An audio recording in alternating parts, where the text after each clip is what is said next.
Like it or not, life is a series of competitions. You may be competing for a grade, a spot on a team, a job, or the largest account in town. The higher your self-esteem is, the better you get along with yourself, with others, and the more you'll accomplish. I believe that visualization is one of the most powerful means of achieving personal goals. Fatigue makes fools of us all. It robs you of your skills and your judgment, and it blinds you to creative solutions.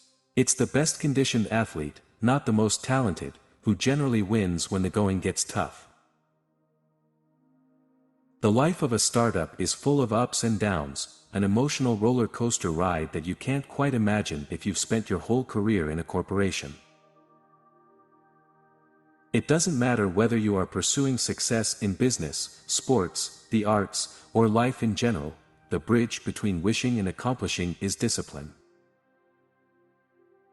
No business can stay in business without customers. How you treat, or mistreat, them determines how long your doors stay open.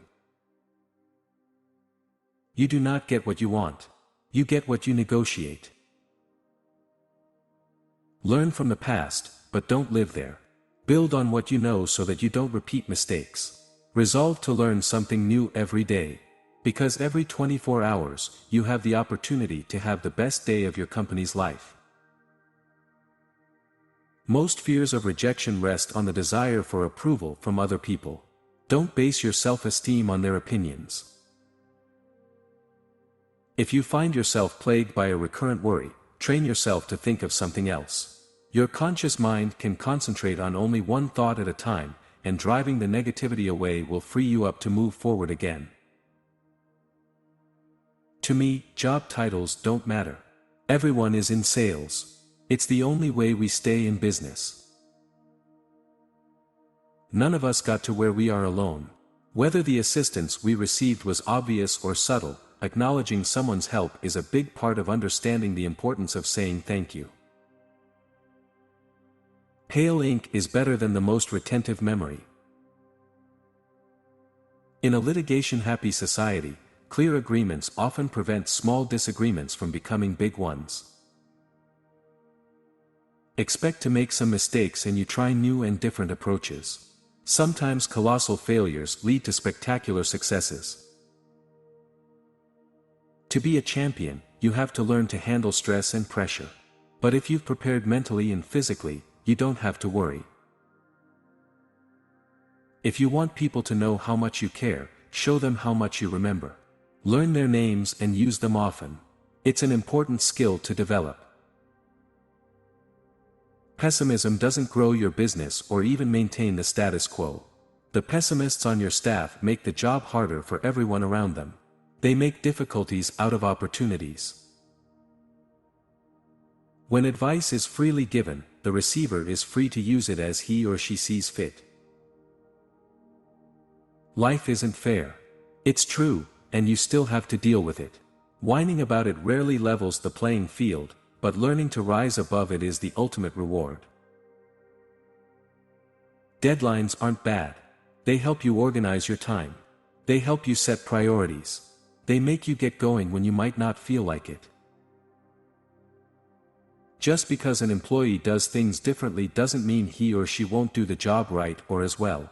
If you establish expectations of the goal and the standards to follow, then methodology shouldn't be an issue.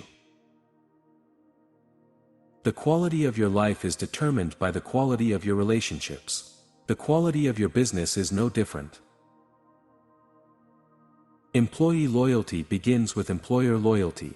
Your employees should know that if they do the job they were hired to do with a reasonable amount of competence and efficiency, you will support them. Talent is God-given, be humble. Fame is man-given, be thankful. Conceit is self-given, be careful. When you have a dream that you can't let go of, trust your instincts and pursue it.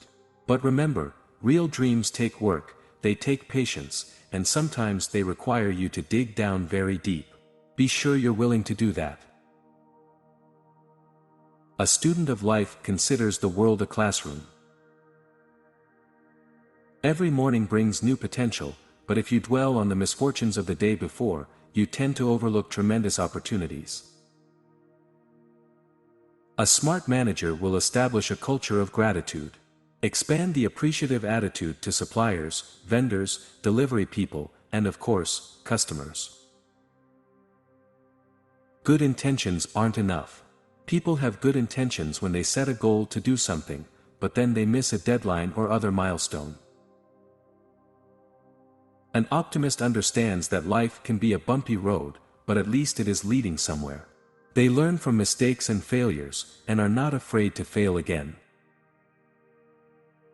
There is a time to provide advice and offer an opinion, and there is a time not to. Don't be too quick to offer unsolicited advice. It certainly will not endear you to people. By getting your customers to agree with you in small steps along the way, you have a better chance of reaching agreement when it's time to do business. Your workforce is your most valuable asset. The knowledge and skills they have represent the fuel that drives the engine of business, and you can leverage that knowledge. Ethical decisions ensure that everyone's best interests are protected. When in doubt, don't. Direct your energy toward achieving a goal, and tackle the problems with an emphasis on edging closer to a successful result. If you believe, as I do, that your employees truly are your most valuable asset, you will do whatever you can to help them do their jobs as well as possible. Exploring how you could make a bad situation worse can sometimes tell you what not to do. When an employee asks why the company does things a certain way, and you can explain the logical reason, then the employee knows what she's doing is valid. Pay attention to those employees who respectfully ask why. They are demonstrating an interest in their jobs and exhibiting a curiosity that could eventually translate into leadership ability. The cost of praising someone is nil, but every psychological study shows the payoff is huge. Humility is becoming a lost art, but it's not difficult to practice. It means that you realize that others have been involved in your success. I've learned that people will seldom let you down if they understand that your destiny is in their hands, and vice versa. You can't buy a good reputation, you must earn it. A great accomplishment shouldn't be the end of the road, just the starting point for the next leap forward. Positive thinking is more than just a tagline. It changes the way we behave. And I firmly believe that when I am positive, it not only makes me better, but it also makes those around me better. It's nice to be important, but more important to be nice. You don't know who your top customers will be 5 years from now or where you will be in 10 years. You may have a fancy title, but you will always need help from the people around you. Delegating doesn't mean passing off work you don't enjoy, but letting your employees stretch their skills and judgment. You learn how to be book smart in school, but you better not forget that you also need to be street smart. You can win more friends with your ears than with your mouth.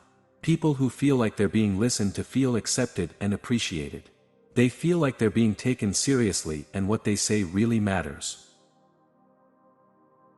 My golden rule of networking is simple: don't keep score.